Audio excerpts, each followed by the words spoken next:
In this video then, I'm going to be going through one of the other mechanisms in AS chemistry.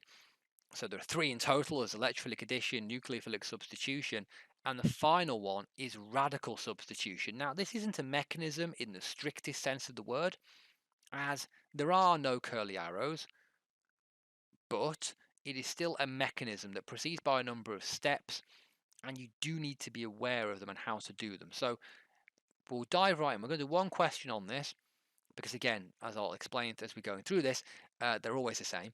Okay, this is a common theme with mechanism questions and organic chemistry. It's the same thing over and over again, just with different compounds. So, allyl bromide, again, I think I've used this in a previous video. He's using the product of polymers, blah, blah, blah, blah. We're given a bit of a mechanism. This question is irrelevant. It's not really related to radical substitution. So step one is converting the alkene into the alkane. So that's just, for completeness, if you want to know, it's H2 and a nickel catalyst. Okay, but that's not part of radical substitution. That's just getting to 1-bromopropane. In step 2, this is the radical bit. Okay, 1-bromopropane reacts with chlorine, and it gives it you in the question, thankfully, by radical substitution. Outline the mechanism for the monochlorination of 1-bromopropane. So mono means 1. Okay, so mono means 1. So 1 chlorine is added. In the mechanism, they've been very generous. They can show the formula of 1-bromopropane as C3H7Br. So it's even gone further to say, 3 stages of the mechanism state essential conditions and all termination steps, and there's 5 marks for this. And I actually think this is quite funny, because they've asked you to give the names of the 3 stages, and they've told you that one of the steps is to terminate, and they've actually told you one of the stages is termination. So they're actually giving you one of them right there. But I don't know, I digress. I'm not an exam writer. It must be difficult. So here we go then. 3 stages in the mechanism. There are 3 stages in radical substitution that you must always put in. There is the initiation step, and there is the propagation step, and of course, as the question nicely tells us, the termination. This always proceeds in the same way.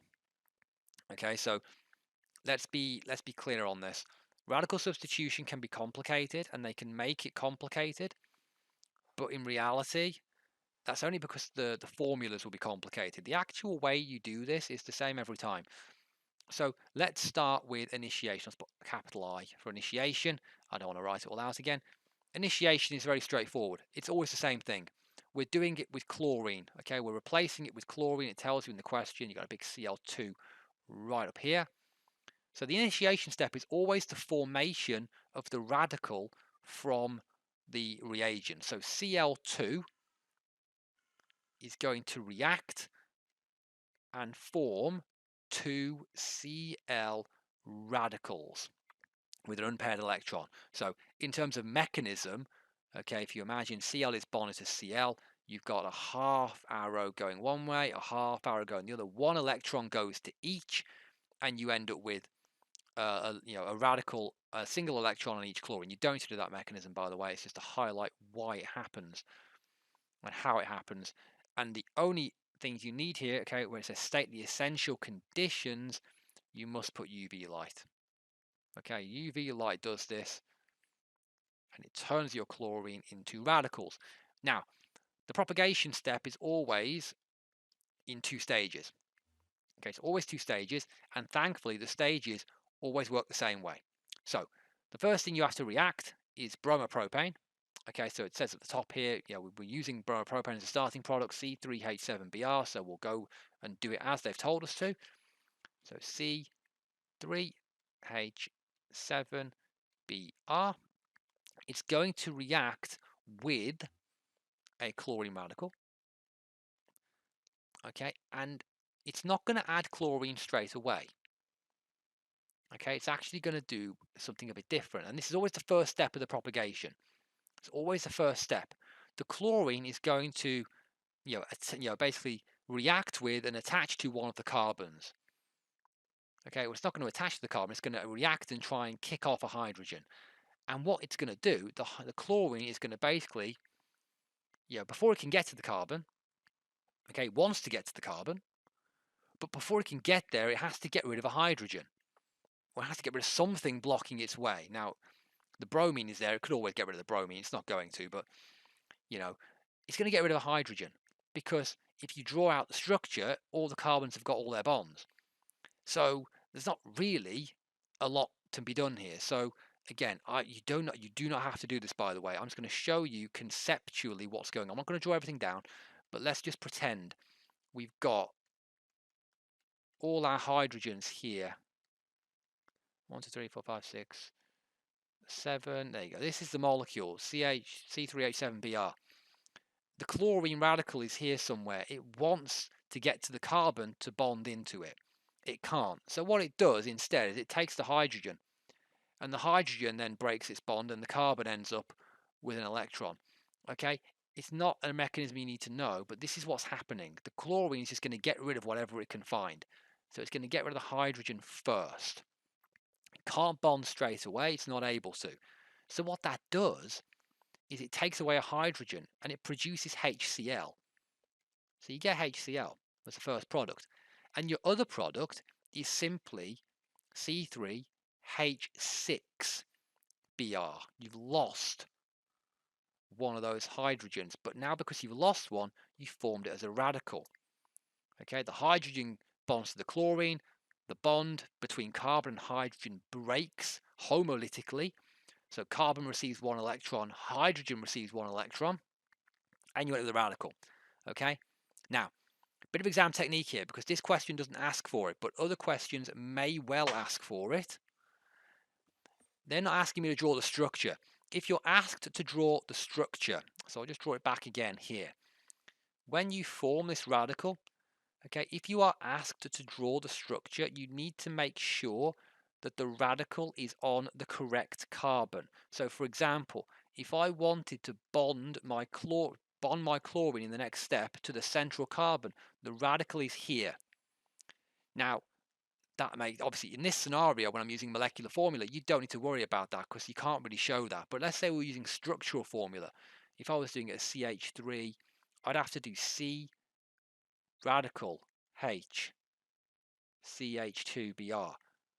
Okay, I would have to put the radical in the correct place in order to show I know what's going on. So if you're asked for a specific product, you need to put the radical on the correct carbon. I cannot stress that enough. Okay, in this scenario, it doesn't matter, but it may well matter going forwards.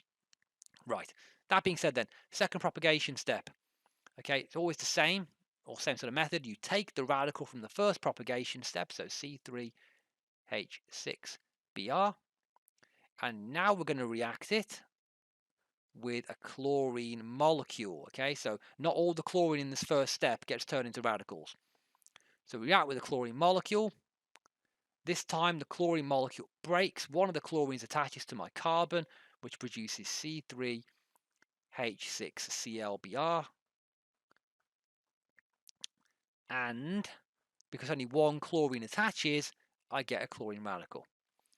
So this is how the propagation steps always work. Okay, you start with your original material, you add a radical, you produce normally a hydrogen radical combination to form a regular compound and a radical of your starting material. You then take that radical, react it with a molecule of whatever you started with, so in this case it was Cl2, and then form the final product and a radical again. The reason that's important is because the radical is a catalyst, effectively. Well, it's not a catalyst, but it acts in such a way that it can keep going around. This radical, the one we've just made, this one here can go back to the first step and do the whole thing again. Okay, that's the idea. Now it's not a never-ending reaction. That's why it's not technically a catalyst. It is fully involved and it can be used up, but it acts as sort of a pseudo catalyst. Okay, it's going to keep going around and propagate this reaction over and over and over again. And if you wanted to write the overall equation, you simply combine both of these equations and cancel out anything that appears on both sides. So you get to cancel out the radicals on both sides. The overall reaction is C3H7Br plus Cl2 goes to C3H6, Clbr, and HCl, which balances nicely. So the equation works. Just cancel out the radicals, Cl's on both sides, and this radical, this alkyl radical on both sides cancel. You can combine them together and make the overall equation. The final step then is termination. Now, a termination step, there's always 3 termination steps. It's simply the combination of your radicals. So you'll have 2 different radicals in every one of these. You'll have a Cl radical for this case and this alkyl radical. You need to do every combination of both radicals. Okay, which seems ridiculous, but your termination steps, I guess it looks like an I, doesn't it? I need to stop underlining things. Like termination step, you're just going to bang together every combination of radicals you can think of. So chlorine radical plus chlorine radical makes Cl2. That will end the reaction. You can also do a chlorine radical and an alkyl radical, which would actually give you the product you wanted, by the way, but it doesn't give you another radical, so it sort of slows it down at that point. So C3H6ClBr. And you could also get 2 of the alkyl radicals clashing together. So C3H6Br radical plus C3H6Br radical goes to C6H12Br2. And that's it. Okay, you just do every combination of the radicals you can think of. There'll always be 3 because you're only ever going to have 2 radicals. And that's it. Same every time. Okay, this same thing happens every time. So again, you don't need to take it on a case-by-case basis. There's always 1 initiation step, 2 propagations, and 3 terminations. And the propagation always proceeds in this manner. Okay, you just literally replace Cl with radical of your choice, replace alkane or alkyl chain with whatever you want, follow these steps, and it's the same thing every time.